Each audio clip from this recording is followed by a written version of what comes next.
Assalamualaikum warahmatullahi wabarakatuh. Saya Muhammad Aryan Fikri dan teman saya Yapier Albertus akan menjelaskan hasil dari tugas analisis kompleksitas algoritma dari faktorial. Latar belakangnya adalah algoritma faktorial adalah salah satu algoritma dasar dalam ilmu komputer dan matematika yang digunakan untuk menghitung hasil perkalian semua bilangan bulat positif hingga bilangan tertentu. Nilai faktorial didefinisikan secara matematis sebagai n faktorial, yaitu n kali n-1 kali n-2 kali n-3 dikali seterusnya sampai dikali 1. Tujuan dari tugas ini adalah untuk menganalisis dan membandingkan kompleksitas waktu algoritma faktorial dengan pendekatan rekursif dan iteratif, lalu mengidentifikasikan keunggulan dan kelemahan dari masing-masing pendekatan berdasarkan hasil. Yang pertama, ada algoritma rekursif. Prinsip dari algoritma rekursif menggunakan definisi rekursif dari faktorial. Langkah-langkahnya adalah, jika n sama dengan 0, maka akan mereturn 1. Jika tidak atau jika n lebih besar dari 0, maka akan dikembalikan hasil perkalian n dengan faktorial dari n-1. Kelebihan dari algoritma ini adalah lebih sesuai dengan definisi matematika dari faktorial, dan kode umumnya lebih ringkas. Namun kekurangannya dapat menyebabkan stack overflow untuk bilangan yang sangat besar karena terlalu banyak pemanggilan fungsi yang ditumpuk, dan juga kurang efisien dibandingkan versi iteratif karena overhead pemanggilan fungsi. Nah, ini di bawah ini adalah hasil penghitungan kompleksitas waktu, yaitu Tn sama dengan 1 plus Tn-1, lalu hasilnya adalah akan menjadi n plus 1 yang artinya big O sama dengan n. Selanjutnya akan dijelaskan oleh Yapier.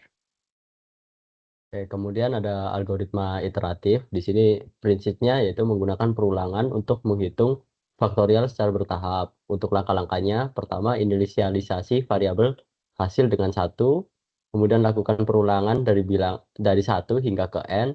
Kemudian pada setiap iterasi kalikan hasil dengan nilai iterasi saat ini. Dan terakhir kembalikan hasil akhir.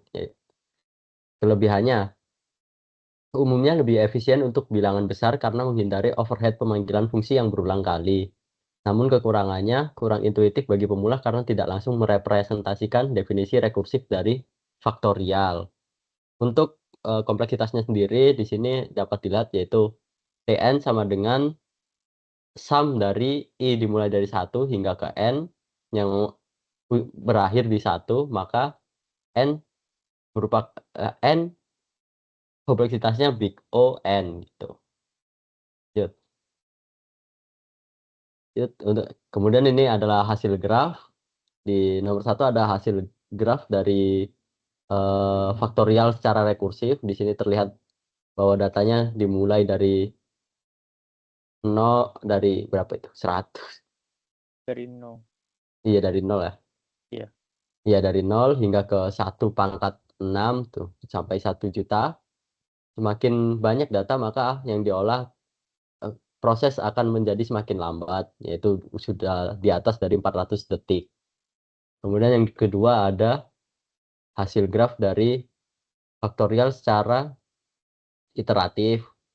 Di sini juga sama, jika grafnya mencapai di bilangan 1.000.000, maka waktu untuk mengolahnya sudah lebih dari 400 detik, bahkan hampir mencapai 500 detik. Dan kemudian di nomor 3 ada perbandingan dari kedua graf tersebut, di mana di sini terlihat bahwa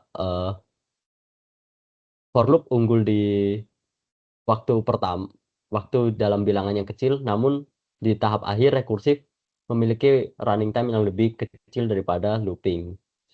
Sebagai contoh di 1.000.000 ini rekursif berada di bawah for loop, di mana data running time-nya lebih kecil daripada for loop gitu. Lanjut.